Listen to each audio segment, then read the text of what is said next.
warahmatullahi wabarakatuh. Perkenalkan, nama saya Nisa Syiarani dengan NPM 2335 dari Prodi Ilmu Komunikasi, Fakultas Ilmu Sosial dan Ilmu Politik. Di sini saya akan mempresentasikan tentang interaksi sosial.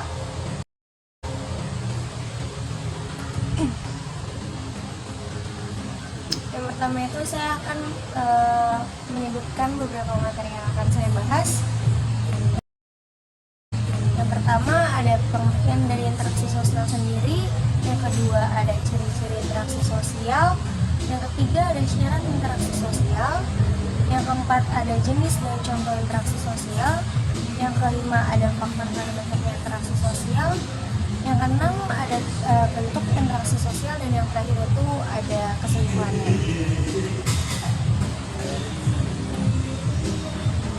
Yang pertama itu pengertian. Interaksi sosial itu sendiri adalah hubungan timbal balik antara individu maupun kelompok untuk menjalin hubungan pertemanan, diskusi atau kerjasama yang diterapkan dalam kehidupan bermasyarakat. Yang kedua itu ada ciri-cirinya. Yang pertama, ciri-cirinya itu ada jumlah pelaku lebih dari seorang, bahkan lebih. Adanya komunikasi di antara para pelaku dengan menggunakan simbol-simbol. Dan yang ketiga itu adanya tujuan-tujuan tertentu terlepas dari sama atau tidaknya dengan yang diperkirakan oleh para pengamat.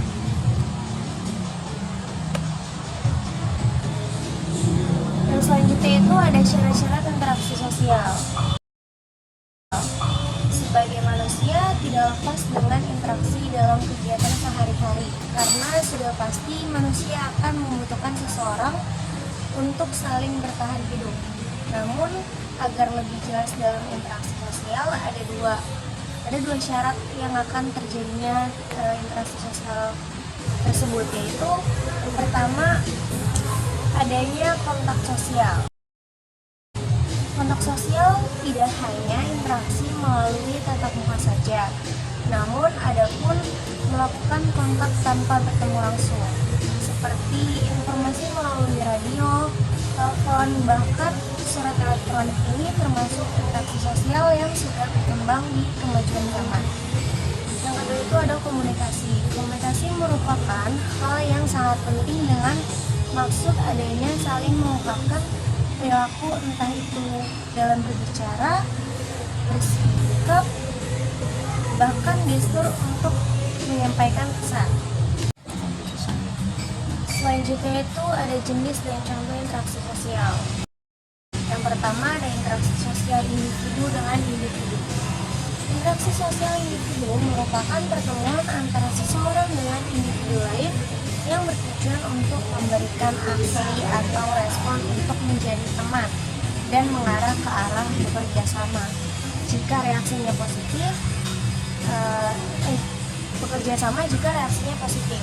Namun jika reaksinya negatif, kemungkinan akan muncul konflik atau pertentangan. Contohnya itu ketika bertemu saling menyapa, bertanya, dan menginformasikan tentang apa yang dibutuhkan. Yang kedua itu ada interaksi sosial individu dengan kelompok.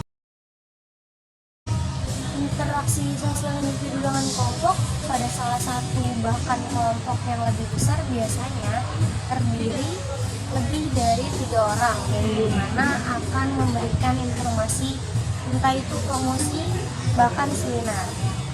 Selain itu, biasanya interaksi sosial ini disampaikan oleh beberapa orang saja, yang kemudian informasi yang disampaikan akan didengarkan oleh banyak orang atau kelompok. Contohnya itu kepala sekolah sedang berbicara pada murid-murid sewaktu upacara. Yang ketiga itu ada interaksi kelompok dengan kelompok. Interaksi kelompok dengan kelompok merupakan pertemuan antara 2 kelompok atau lebih dengan kelompok yang berbeda untuk mengkomunikasikan hal yang berkaitan, namun sifatnya bukan hal pribadi, tetapi untuk kepentingan kelompok itu sendiri. Contohnya itu ada kelompok TNI dan kelompok polisi untuk melakukan kerjasama interaksi sosial untuk memberantas kejahatan di daerahnya. Selanjutnya itu ada faktor terbentuknya.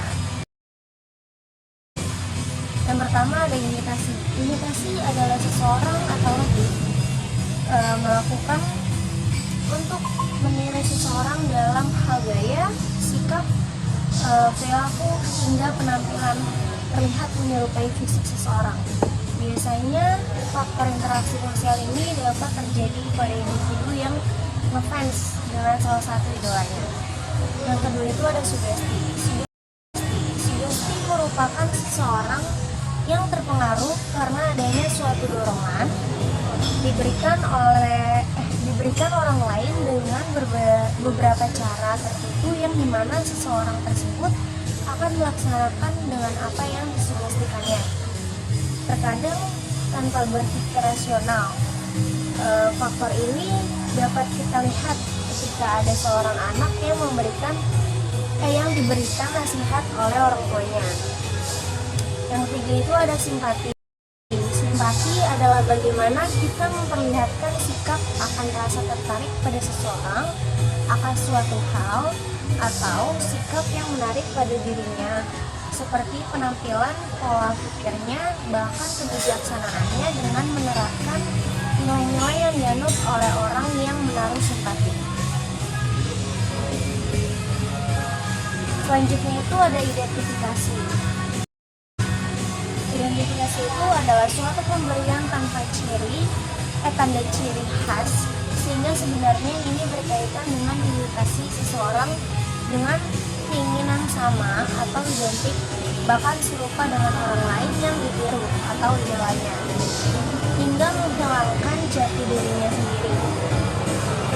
Hal seperti ini sebaiknya segera dihindari, karena kehilangan jati diri bisa membuat seseorang lupa kelebihan dan kekurangan yang dimiliki oleh dirinya.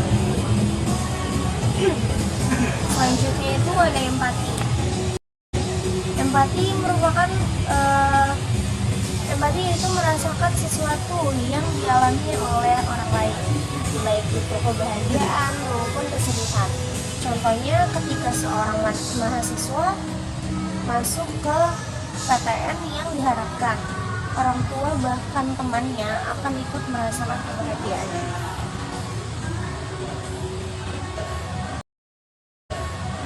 Selanjutnya itu ada bentuk interaksi sosial. Interaksi sosial asosiatif yang pertama atau positif. Bentuk interaksi sosial asosiatif adalah interaksi sosial yang positif untuk mengarah kebaikan, akan kerjasama dan menciptakan sesuatu antara seseorang dengan yang lain untuk mencapai tujuan yang positif. Namun, interaksi sosial asosiatif ini terbagi lagi menjadi 4, yaitu kerjasama, akomodasi, toleransi, akulturasi, dan asimilasi.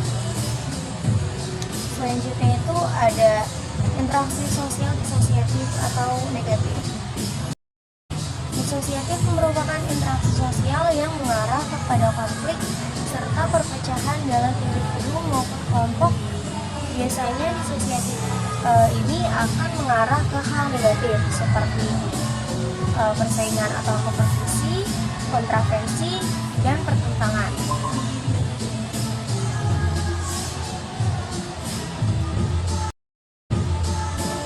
Jadi kesimpulannya yang bisa kita ambil dari beberapa materi ini yaitu interaksi sosial ini sangat penting dalam kehidupan bermasyarakat dimanapun berada.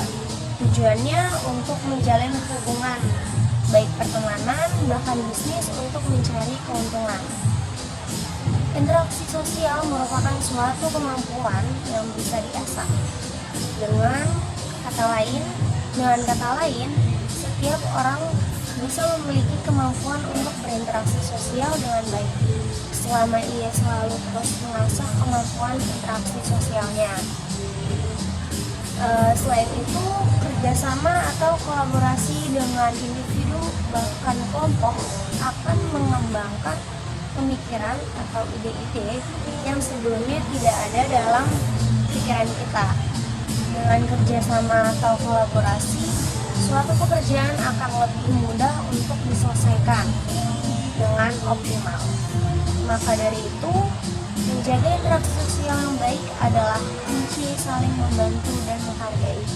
Sekian penjelasan presentasi dari saya. Assalamualaikum warahmatullahi wabarakatuh.